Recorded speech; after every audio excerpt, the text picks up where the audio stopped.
Hey, what is good, YouTube, man? Hey, for today's video, we are going to be talking about astrology and how I believe astrology just empowers you, man. Like, I've been so, interested in this topic, this subject, and it's changed my life for the better. And, from what I can tell, a lot of people need to understand this information and know this information because astrology and numerology allows you to understand your personal power, you know, the highs and the lows, and it helps you find balance. It helps you center self. And so let's get into it. So going from numbers 1 all the way up to 12, right? And this is the correlation for me between astrology and numerology and what the energy, the essence that these numbers represent, that these signs represent. So a lot of us think that the year starts in January. That's a lie. The year actually starts in Aries month, which is March, April, and that is basically around the time of Easter, right? And if you look at people that are Aries born or native of that energy, natives of the Aries energy, or born in that month, these people are usually headstrong, they go-getters, and they are pure initiators. They're also big on protecting family, but they are basically very, very headstrong. You can think of them as like the ram, you know. They will literally bump heads with you. They are literally go-getters. You know, if you want someone to start something, team up with an Aries, right? So that's the one energy, the initiator, the individual, the boss, basically. And so that's why majority of Aries people always have this boss-like energy. It's a lot of masculine energy, a lot of strength, you know, willpower. And then you go to the second sign. The second sign is Taurus. So what does Taurus teach us? Taurus teaches us about partnership, you know, support. Because Taurus is very grounded and Taurus loves to support those that they love. They are always there. They are very, very relaxed and kind of what you see is what you get. A Taurus doesn't like faking things. And if you look at the two energy, it's basically the empath. So Taurus people are very empathetic, like they can feel the energy of others, you know, they're like a type of support structure. They are the team player. Think of the number 2, you know. Then you get to number 3. That is our Geminis. Geminis do what? They communicate. They rule communication. The number 3 is the number of creativity.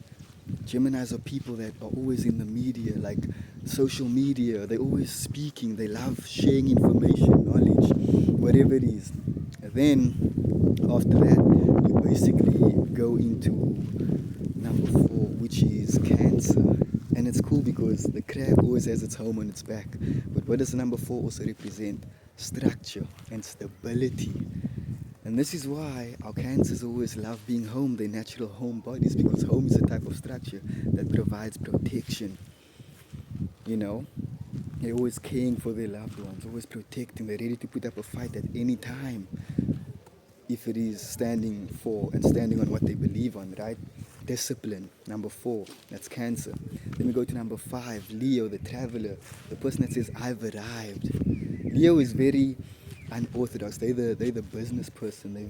They're actually unorthodox, but also sophisticated because if you see a Leo, they're always ready to shine. They're always ready to basically go on an adventure, and they're very spontaneous. You know, they're very in the moment. Like they have that charisma, the 5 energy. They're usually people that should not be stuck to one thing because they can move around. They can move around and make money because they are the brand. That is what Leo represents, 5 energy. You know, the 5 senses. They always look good. They always have this thing about them, you know. So if you want someone to show off whatever it is that you have, whether it's a product, clothes, get a Leo. Because they will literally become the brand, you know. Then you get Virgo, which people usually think is the ninth sign, but in fact it's the sixth sign.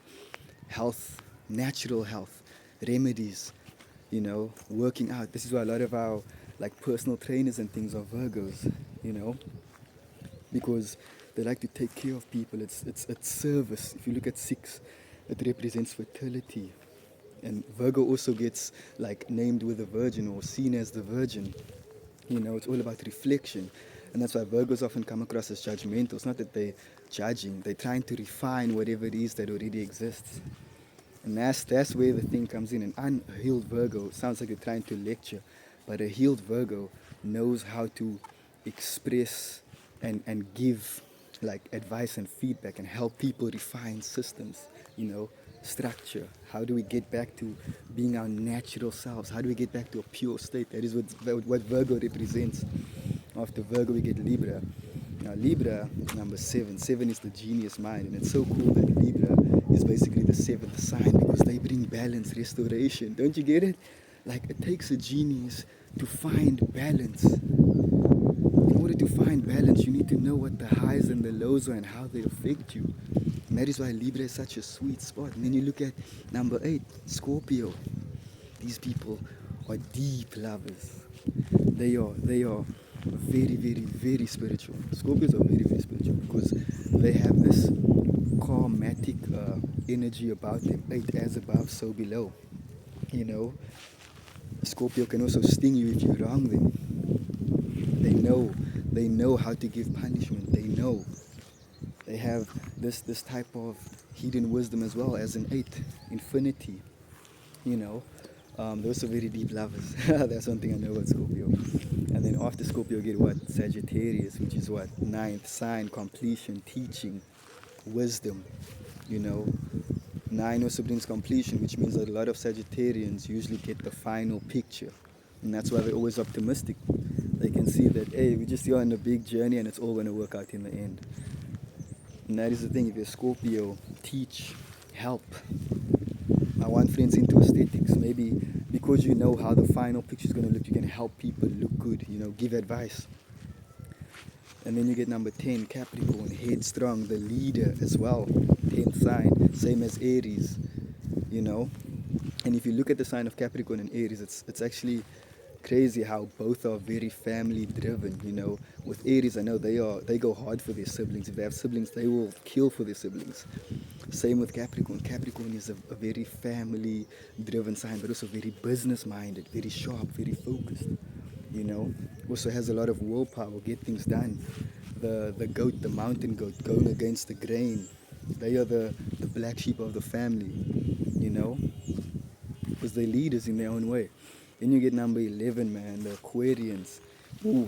Visionaries, forward thinkers, intuition, wisdom, action. This is also like what Aquarius represents, That deep intuition to be able to foresee. They have sight. They basically have like this thing of collectiveness, collective energy. So they are like innovators as well. They're innovators and pioneers of technology, pioneers of people, communities. And then you get what comes after that? 12th sign, Pisces. That's your sensual people. They're usually into dance and music, and they have a different type of rhythm about them. The same as Virgo, they also love to heal people, heal things. Your Pisces are always like your mystics, they always have this like mystical energy about them. And that's what I wanted to talk about, man. If you related to this information in any way, shape, or form, please like, comment, share, subscribe so we can keep on growing as a tribe and so that I can actually keep on dropping with regards to this topic of astrology. Stay blessed.